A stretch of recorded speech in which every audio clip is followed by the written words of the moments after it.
부자라고 아픔이 없는 건 아닙니다. 화려한 명함과 지위를 가졌다고 해서 인생이 평탄한 것만은 아닙니다. 가진 자이건 못 가진 자이건 높은 자이건 낮은 자이건 누구에게나 아픔은 있는 것입니다. 아픔이라는 현상은 누구도 피해갈 수 없는 삶의 현실이기 때문입니다. 그러나 우리에게 아픔이 왔다고 해서 아픔을 가슴에 안은 채 살아가서는 안 됩니다. 왜냐하면 그것이 우리의 기쁨과 행복을 빼앗아가기 때문입니다. 그러므로 아픔의 케이스가 어떤 것이든 우리는 그것을 직면해야 하고 직면한 후에 그것을 넘어서야 합니다. 그래야 우리의 삶이 불행의 사슬에 묶이지 아니하고 밝고 빛나게 살아갈 수가 있는 것입니다. 우리에게 고난이 찾아오고 아픔이 찾아오는 것은 우리가 피해갈 수가 없지만 그 고난이 나를 절망으로 이끌 수도 있고 혹은 반대로 새 축복으로 이끌 수도 있다는 것입니다. 누구를 바라보느냐에 따라서 우리에게 주어진 아픔은 얼마든지 축복으로 화할 수가 있는 것입니다. 여러분, 우리 인간의 시각으로 보고 인생이 다 끝났다 그렇게 진단하면 안 됩니다. 하나님이 끝났다고 할 때까지 우리 인생은 끝난 것이 아닙니다. 아무리 이런 상황이 올지라도 하나님의 사랑을 믿고 그분께 나가기만 하면 길도 있고 해답도 있고 우리의 능력을 넘어선 하나님이 준비하신 특별한 은총을 누릴 수 있게 되는 것입니다.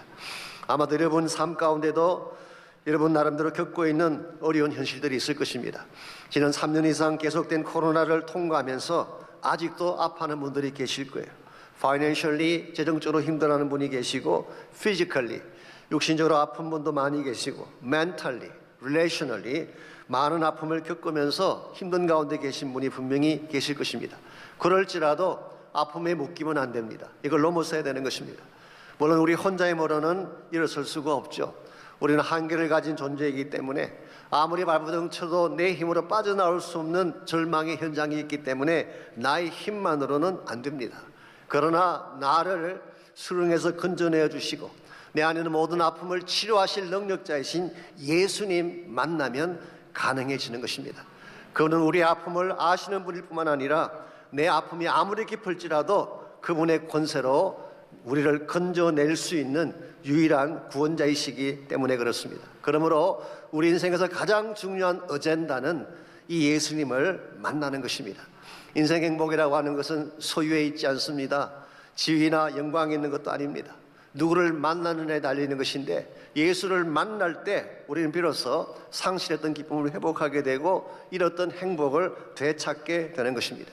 이런 의미에서 여러분의 인생 가운데에 이 예수님을 만나고 예수님을 통해서 내 안에 있는 모든 상처를 치유받는 것은 대단히 중요한 일이 아닐 수가 없습니다. 오늘 여러분께서 주님을 만나기 위해 이곳에 오신 줄 압니다. 혹시 여러분 가운데 주님 만나지 못한 분이 계신다면 오늘 예배를 통하여 이 말씀을 듣는 중에 꼭 살아계신 주님 만나고 구원받는 축복이 있기를 바랍니다. 우리가 어떻게 할 때에 내 모든 상처를 치유할 수 있고 나를 어둠 가운데서 건져내어 주실 예수님을 만날 수 있을지 오늘 같이 봉독한 본문을 중심으로 특별히 요한복음 4장에 나타난 이 내용을 중심으로 함께 정리해 보려고 합니다. 오늘 본문에 보시게 되면 일평생 아픔 가운데 살아왔던 한 여인의 기막힌 스토리가 오늘 본문에 소개가 되어 있습니다. 오늘 본문을 보시면 그 여자의 이름은 나와 있지 않습니다. 어디에서 어떻게 살아왔는지에 대한 구체적인 내용은 없어요. 그런데 7절 말씀 보니까 사마리아 여자라고 했습니다. 태생적으로 좋은 신분 출신이 아니다 그런 뜻입니다. 아신 대로 사마리아인들은 혼혈족이죠. 정교 혼합주의자들이었기 때문에 당시 유대 사회에서 가장 멸시받는 사람들 중에 속했죠. 또한 18절에 보니까 남편을 5이나 바꾸었다. 즉 남편이 5번이나 변한 것입니다. 이것은 그 가정이 얼마나 힘들고 어려웠는가를 잘 보여주고 있죠. 남편을 5이나 바꾸었다는 이 말씀은 두 가지로 해석이 가능합니다. 첫 번째는 이 여자가 참 방탕했다. 정말 그 헛된 욕망을 가지고 갈증을 가지고 방탕하게 살아갔다. 그래서 남편을 5번이나 바꾸었다. 그렇게 해석할 수 있는 가능성이 있습니다. 많은 사람들이 그렇게 해석하기도 하고 또 maybe 그 해석이 맞는지도 모르겠어요. 그러나 또 한 가지 가능성이 있습니다. 그 당시의 모든 정황들과 사회적인 구조를 볼 때에 이 여자는 5번 남편을 바꾼 케이스가 아니라 5번 버림받은 케이스일 가능성이 상당히 많습니다. 그 당시 사회는 남자 중심의 사회였고 남자들이 부인을 쫓아내는 경향이 그 당시에 팽배해 있었습니다. 제가 조금 더 설명을 드리자면요, 유대인이나 사마리아인들이 모두 모세오경을 믿었죠. 근데 모세오경 중에 하나인 신명기 24장에 보게 되면 이런 말씀이 나옵니다. 사람의 아내를 맞이하여 데려온 후에 그에게 수치되는 일이 있음을 발견하거든 이혼 정서를 써서 내보내라, 그렇게 돼 있어요. 부인이 마음에 안 드는 일을 했을 경우에 이혼 정서를 써서 쫓아낼 수 있도록 율법이 규정을 하고 있습니다. 여기서 수치 쓰는 일이 뭔가라고 하는 것에 대해서는 여러 가지 해석들이 있습니다. 대표적인 유다 두 학파가 있는데, 하나는 샤마이 학파가 있고 하나는 힐렐 학파가 있습니다. 샤마이 학파에서는 이 말씀을 엄격하게 간음을 했을 경우로 규정을 하고 있습니다. 그러나 조금 더 자유주의적인 성향을 띠고 있는 힐렐 학파에서는 for anything, 어떤 사유라도 부인을 쫓아낼 수 있다, 그렇게 해석을 했어요. 심지어 밥을 하다가 밥을 태워도 이혼 사유가 되었다. 그게 그 당시의 관행이었어요. 남성 중심적인 그런 관행 가운데서 여자가 남편을 5이나 바꾼다, 이건 그 당시 사회적 컨텍스트 볼 때는 거의 불가능한 케이스가 아닐 수가 없습니다. 그러므로 maybe 이 여인은 5번 버림받은 거예요. 처음 결혼을 했는데 무슨 연유인지 모르지만 남편에게 버림받았습니다. 슬픔 가운데 있을 때에 또 한 남자를 만나서 사랑하고 결혼했어요. 근데 그 남자에게 또 버림받은 것입니다. 이렇게 하기를 5번을 반복했다는 것이죠. 그때의 여자의 마음이 어떻겠어요? 산산조각이 나지 않았겠습니까? 버림받은 아픔과 일등감 때문에 고통 속에 살았을 가능성이 많죠. 그렇기 때문에 6절 말씀 보시게 되면은 이 여자는 아무도 나오지 않는 시각인 제6시에 우물에 물을 길러 나왔다고 기록하고 있습니다. 그 당시 6시는 오늘날의 낮 12시를 말합니다. 중동 지방의 낮 12시는 태양이 자기라는 시간, 아무도 바깥에 나오지 않는 시간이에요. 아무도 오지 않는 그 시각에 남의 눈을 피해서 혼자 우물가로 나온 것입니다. 매비 사람 만나는 것이 두려웠기 때문이겠죠. 사람들의 손가락질이 아팠기 때문에 그는 사람들의 눈을 피해 혼자 우물가로 나온 것입니다. 여러분, 인생의 낮 12시라고 하는 것은 고독과 거절의 시간을 말합니다. 아무도 도울 자 없는 곳에서 혼자 울어야 되는 아픔의 시각이 바로 하이눈, 인생의 낮 12시라고 부를 수가 있습니다. 매비 여러분의 삶 가운데도 하이눈의 아픔이 있을 것입니다. 말을 하지 않아서 그렇지 다 있을 거예요. 상처받고 버림받은 삶의 현장, 세상에서도 버림받고 자녀들에게서도 버림받고 가정이 깨어지는 아픔 가운데 신음하는 사람들이 왜 없겠어요?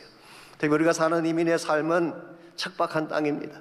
말도 통하지 않는 곳에서 생존을 위해 몸부림친다는 것이 얼마나 힘들고 어렵습니까? 어떤 분은 햄버거 가게에서, 어떤 분은 봉제 공장의 먼지 가운데서, 어떤 사람은 마트의 계산대 앞에서 남몰래 흘리는 눈물이 분명히 있을 것입니다. 아무리 아프다고 소리 질러도 도와줄 자 하나 없는 이민의 삶의 현장 가운데서 여러분만이 알고 있는 하이눈의 낮 12시의 상황이 분명히 있다는 것입니다.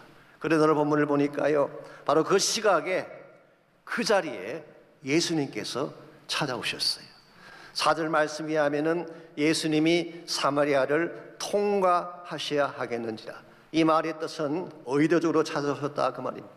영어 성경 보시게 되면 It was necessary for him to pass through Samaria. 어떻게 하다 보니까 간 곳이 아니에요. 우연히 들린 곳이 아닙니다.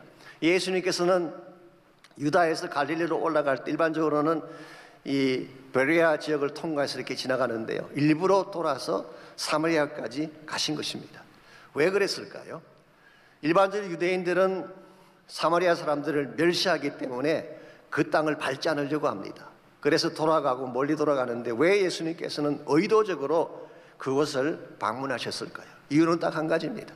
한 사람을 만나기 위해서요. 그것도 고관 대작의 부인이나 귀족 부인을 만나러 갔다면 이해가 되는데, 가장 초라하고 누추한 사람, 아무도 돌보지 않는 버림받은 한 여인을 만나기 위해 예수님께서 그곳을 찾아간 거예요. 저는 이것을 복음이라고 생각합니다. 복음은 하나님이 인간을 찾아오신 사건입니다. 그것도 가장 누추하고 더러운 죄인을 찾아오셔서 목말라하며 아파하는 우리에게 영원한 생명을 주시기 위해 찾아온 사건, 이게 바로 복음 사건이에요. 저는 여기에 소망이 있다고 생각합니다. 예수님 만나면 내 안에 있는 모든 죄악의 문제를 처리할 수가 있고 내 심령 속에 깊이 새겨진 아픔의 상처들을 씻어낼 수 있기 때문에 예수 만나게 되면 죽은 영혼이 살아나게 되고 생명 얻고 죄의 사슬을 끊고 자유자가 될 수 있기 때문에 예수 만날 때 비로소 우리의 이름이 하늘나라 생명책에 기록이 되고 영원한 소망을 가지고 살아갈 수 있기 때문에 그러므로 여러분과 제가 정말 인생을 살면서 바른 삶을 살기를 원하고 행복자로 살기를 원한다면 반드시 해야 될 일이 예수님을 만나는 것입니다. 저는 이 아침 여러분 모두가 예수님을 꼭 만나 뵙고 돌아가기를 바랍니다.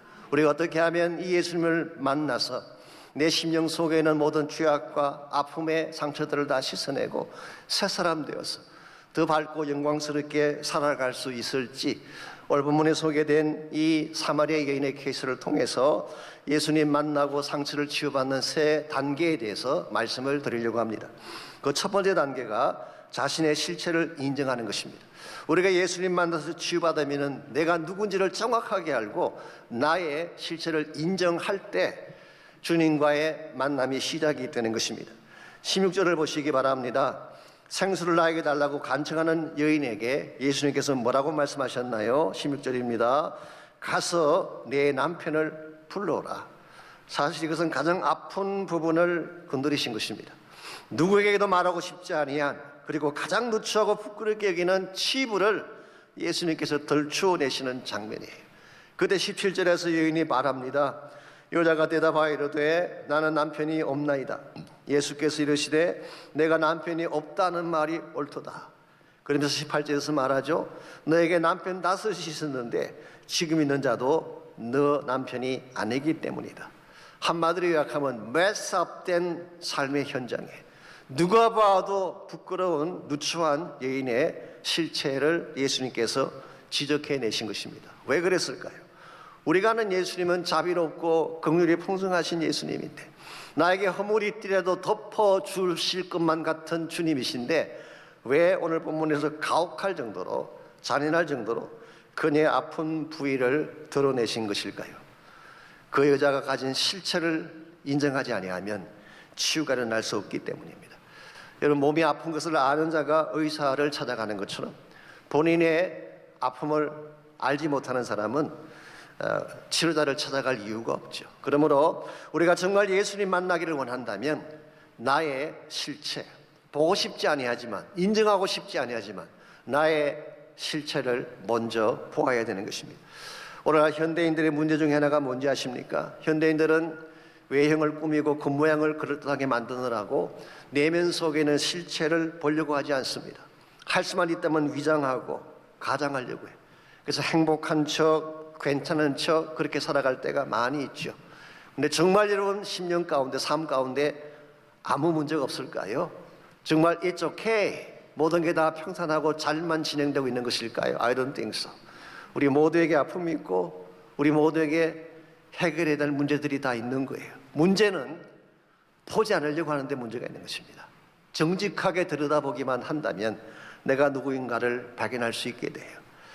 이 로버트 모기라는 분이 쓴 책 중에 삶의 의미를 찾아서 Search for Significance라는 책이 있습니다.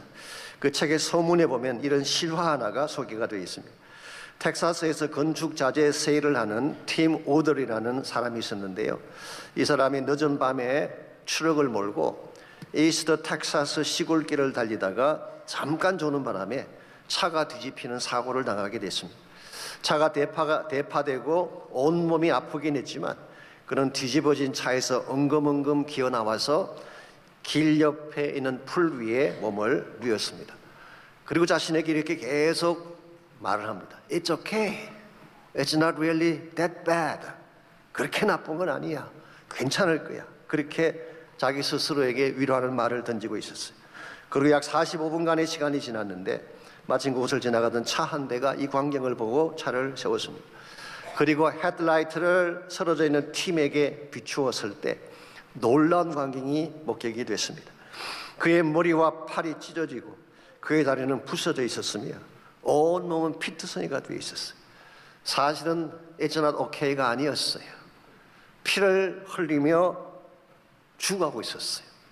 본인이 갑작스럽게 사고를 당한 관계로 인식하지 못한 것뿐이지 실상은 피를 흘리며 죽어가고 있었던 것이죠.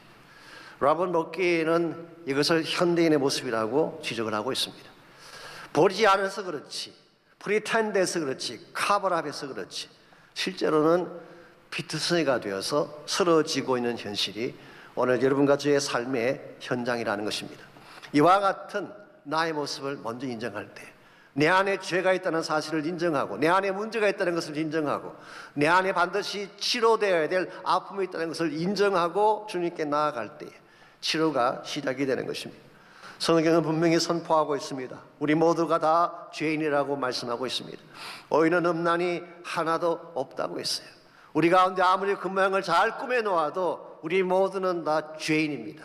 우리 안에는 썩어진 죄가 존재하는 것입니다. 그러므로 이것을 프리텐드하고 꾸미기보다는 나의 있는 모습 그대로 인정하고 주님께로 나오게 될 때에 하나님의 은혜가 시작되고 치유가 시작이 되는 것입니다. 이와 같이 나의 실체를 인정하는 것이 주님께 나아가는 첫 번째 단계예요. 두 번째로 우리가 참된 치유를 경험하기를 원한다면 치유자를 만나야 돼요.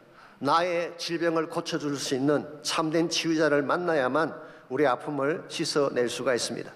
오늘 본문에서 이 사마리아 여인이 자신의 문제를 해결할 수 있었던 이유는 참된 치유자이신 예수님을 만났기 때문입니다. 7절 말씀 보시면요, 예수님께서 먼저 여인에게 다가가셔서 물 좀 달라 그렇게 말씀을 하셨죠. 대화를 터기 위해 물 달라고 이야기한 것입니다. 우물가에서 대화를 할 때 가장 보편적인 대화가 뭐겠어요? 물 아니겠어요? 만약 예수님께서 식당을 방문하셨으면 밥 좀 달라 그렇게 말씀하셨을 거예요. 이걸 보면 예수님께서는 커뮤니케이션의 지니어스예요. 이 상황에서 가장 적절한 비유나 도구가 무엇인지를 잘 아시고 이걸 사용하신 것입니다. 13절과 14절을 보시면은 이 여자가 추구했던 물과 예수님께서 주시려고 하는 물이 어떻게 다른지를 오늘 본문이 소개하고 있습니다. 먼저 13절입니다. 예수께서 대답하여 이르시되 이 물을 마시는 자마다 다시 목마르려니와. 여기서 이 물은 무엇을 말할까요? 지금 사마리아 여인이 물길러 왔던 그 물을 말하는 것입니다. 혹은 그의 조상 야곱이 물려준 물을 말하는 것입니다. 이것은 세상이 제공하는 삶의 현실을 상징한다고 볼 수가 있어요. 이 물은 아무리 마셔도 여전히 목마를 수밖에 없는, 매일 와서 우물의 물을 퍼가지만 또다시 와야 되는 우리의 갈증을 해결할 수 없는 물이 바로 여인이 찾아 나섰던 이 물이었어요. 이게 세상의 음료수의 특징입니다. 사실 세상의 음료수는 달콤하긴 하죠. 그래서 많은 사람들이 그 달콤함에 속아서 세상을 따라가려고 합니다. 그런데 그 세상의 물을 따라가게 되면 결국 무엇이 기다리고 있을까요? 파멸이 기다리고 있어요. 세상은 나의 소중한 것을 빼앗아가고 나를 파멸로 이끌기 위한 장소이기 때문에 세상의 물을 추구하는 것은 대단히 위험한 것입니다. 스윗해 보이지만 그 밑에는 함정이 있는 거예요. 그 반면에 예수님께서 오신 목적은 양으로 하여금 생명을 얻게 하고 더 풍성히 얻게 하려는 것이라. 그렇기 때문에 14절을 보십시오. 예수님께서는 자신의 주는 물을 이렇게 소개하고 있습니다. 내가 주는 물을 마시는 자는 영원히 목마르지 아니하리니 내가 주는 물은 그 속에서 영생하도록 솟아나는 샘물이 되리라. 내가 주는 물이 바로 예수님께서 제공하시는 물이에요. 세 가지 특징이 있습니다. 첫 번째로 다시는 목마르지 않을 것이다. No more thirsty. 왜냐하니까 퍼펙트한 만족을 주시는 물이기 때문에. 두 번째 특징은 영생을 주는 물이다. 영어로 표현하면 life-giving water예요. 이 물을 마시면 생명이 살아나는 것입니다.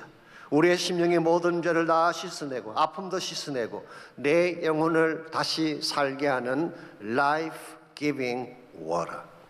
세 번째 특징은 끊임없이 솟아나는 샘물이다. It's a fountain. 이 fountain이라고 하는 것은 정치된 물이 아닙니다. 고인 물과 다른 거예요. 한없이 솟아나서 나를 새롭게 만드는 샘물. 이 샘물이 무엇을 의미하는 것일까요? 저는 이것이 예수님의 보혈을 의미한다고 생각합니다. 찬송가 258장의 가사처럼 샘물과 같은 보혈은 주님의 피로다. 이 샘의 죄를 씻으면 정하게 되겠네. 죄 속함 받은 백성은 영생을 얻겠네. 샘 솟듯 하는 피건새 한없이 그러다. 여러분이 정말 여러분 심령 속에 있는 죄를 씻기를 원한다면, 내 안에 오랫동안 뿌리 내리고 있던 아픔을 씻어내기를 원한다면 예수님의 보혈에 잠겨야 되는 것입니다. 주의 보혈이 내 가슴을 가득 채우게 되면, 예수의 보혈이 나의 심령을 가득 채우게 되면 내 안에 있던 모든 죄짐이 씻겨나가는 것입니다.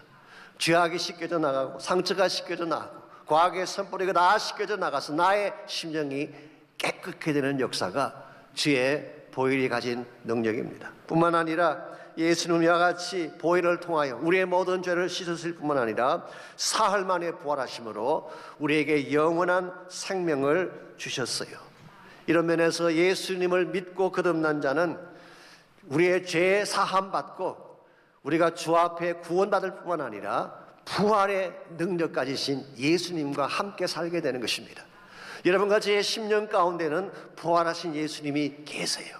그 권세와 능력을 가지고 살아가기 때문에 어떤 악한 권세가 우리를 공격해도 우리를 무너뜨릴 수가 없고, 어떤 절망의 사건이 찾아와도 그걸 딛고 일어설 수 있게 되는 것입니다.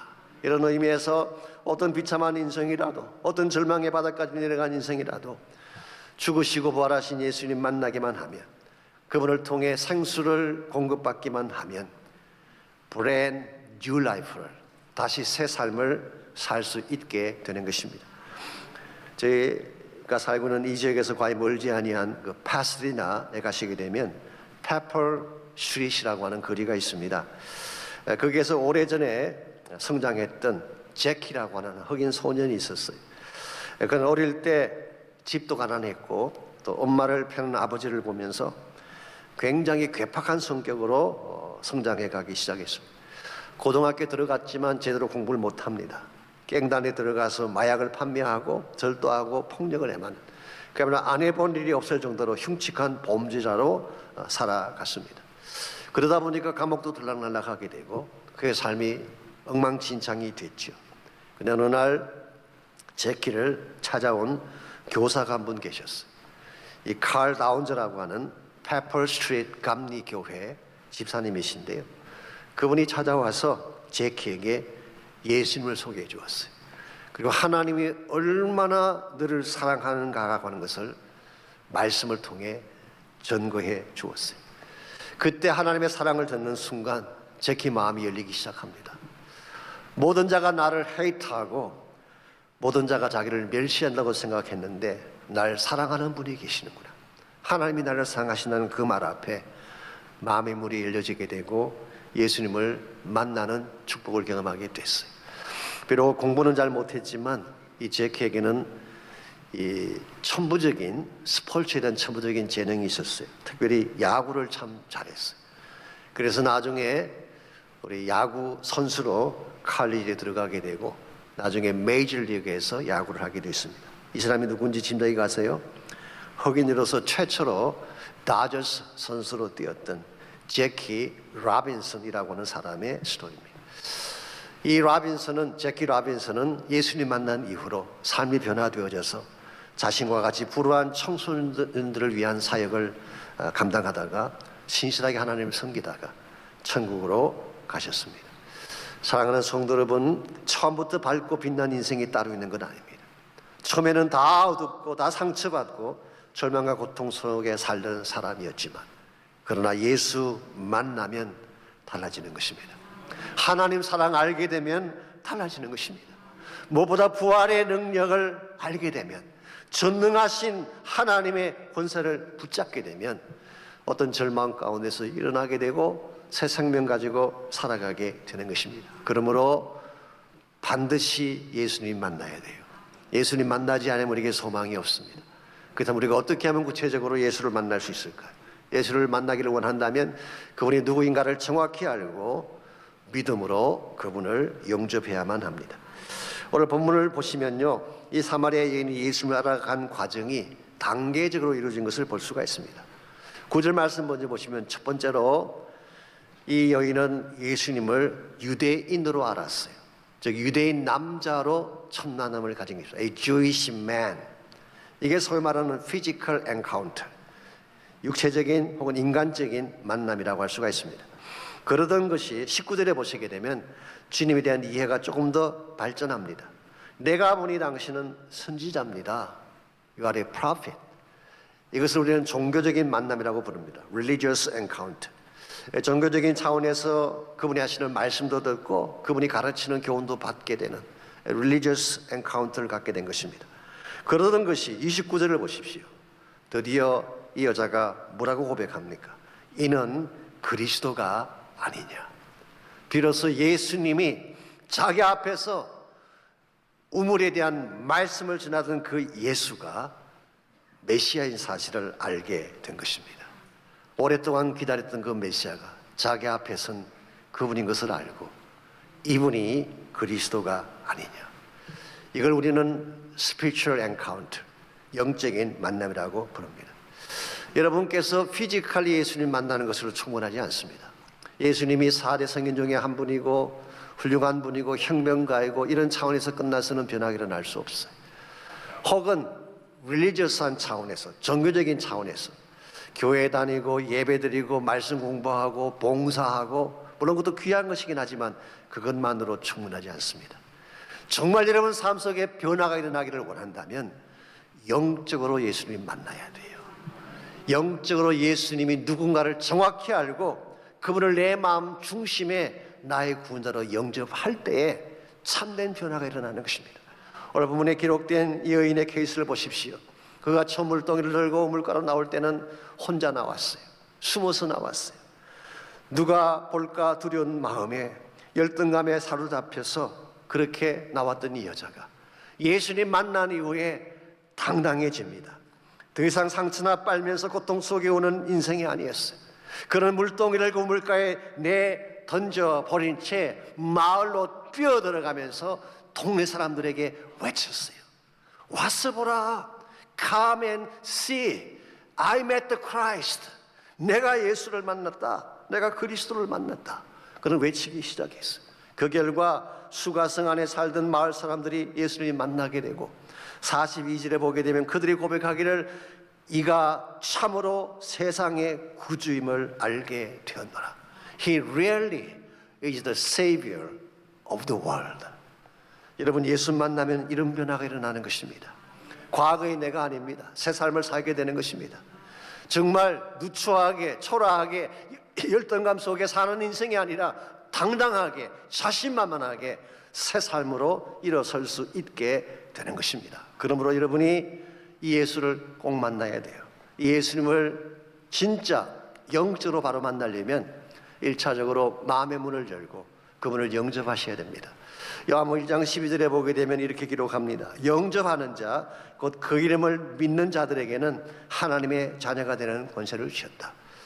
어떤 것이 예수 믿는 것일까요? 우리가 예수 믿으면 천국 갑니다라고 얘기할 때 예수 믿는다는 게 실제는 뭘 말하는 것일까요? 교회 다니라는 뜻이 아닙니다. 종교적인 활동에 참여하는 뜻이 아닙니다.